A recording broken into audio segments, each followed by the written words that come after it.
Hello, everybody. I'm Anthony Evangelista alongside Faith Wolpert and Scott Semanchik, and we are here in Providence, Rhode Island at the Amica Mutual Pavilion for round one of the NCAA Tournament, where High Point University is making their first program appearance in history.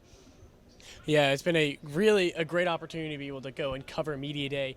You see behind us, Omaha's actually practicing right now for their game tomorrow. But being able to go and cover Media Day, we're able to go in the locker room, talk to some players, talk to Coach Huss.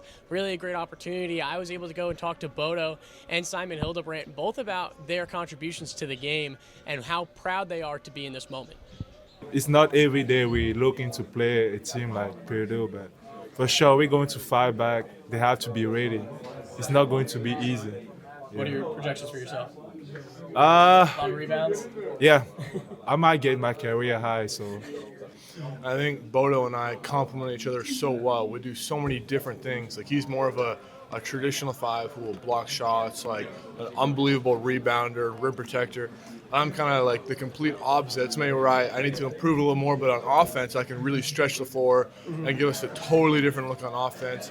I think I provide like a high IQ on defense, other things like that. So I think we complement each other so well, and we play really well with all the guys on our team. I found out I was the third person ever from Winnipeg, Manitoba, where I'm from in Canada, to make the tournament. So it's definitely a cool opportunity that I can represent where I'm from. Well, Scott, I mean, that's a very bold claim there out of Jocelyn Bodo saying career high rebounds. It's going to take a lot from him. His career high is 21, happened earlier this year.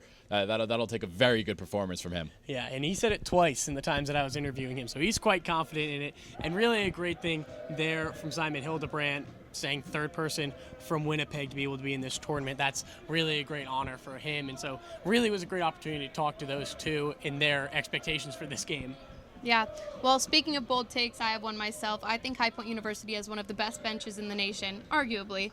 Today I got to talk to one of those players, Abdoulaye Thiam. He started his career in High Point playing 36 games, starting all those games, and this year he has a new role coming off the bench, so we talked about that.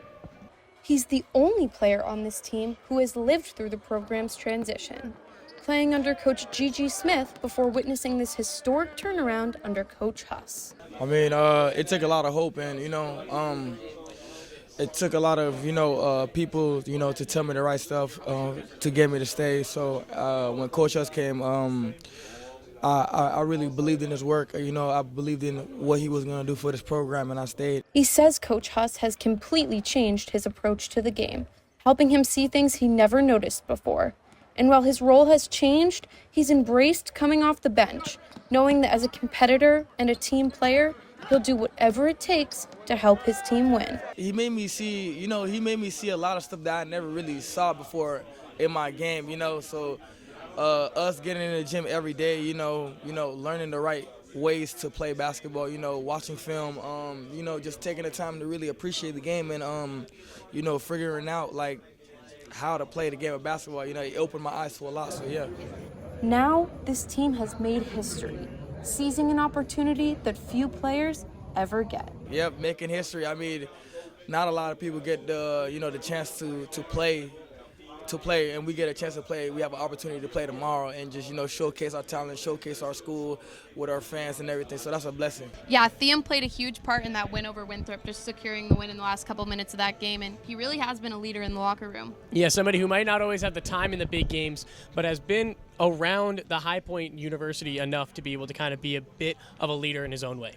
And Lay talked about making history. I mean, High Point making it to the NCAA tournament for the first time in program history. And someone that's been around longer than any player on the team is High Point University Athletic Director Dan Hauser, who I had the absolute pleasure of talking to earlier today. Well, equal to this milestone, it's been just fun seeing the spirit and enthusiasm grow every single year. And it just gets stronger and stronger and stronger. To have 4,000 people at the selection show, and obviously we shook up the nation on some of the reaction that we had there. And just to know that those fans are all coming up here to Providence, some on our flight with students, some on their own. It's just awesome to see. And hopefully it sets the new bar of what's expected here at High Point University. We've got great teams, we've got great school spirit, and we're building champions every day. We wanted to build a consistent winner that went to the NCAA tournament every single year, And we got a coach from Creighton and Allen Huss because that's what they did. Year after year after year, they were a private school, 8,000 students, and they went to the NCAA Tournament, to the Elite Eight when we hired Allen, and that was the formula. So let's get the person that knows the roadmap, knows how to build it, and let's try and hire him. And lo and behold, that's what he's done. He's built the roadmap and gotten us here. We're going to look to be successful here this weekend and then see if we can't maintain consistency year after year. Thank you to Dan Hauser for talking with us earlier, and thank you for all that he really does for High Point University athletics. So High Point University taking on Purdue and the Boilermakers tomorrow at 12:40 p.m. However, at 12 o'clock, 40 minutes before that, we'll have the Panther pregame for you live right here outside of Amica Music Pavilion. You got some music going on. You got a little outro music for you. I was going to say, it's Mutual Pavilion. It's not music, but the music, we've got some outro music. I'm Anthony Evangelista alongside Faith Wolpert and Scott Semanchik. We'll see you tomorrow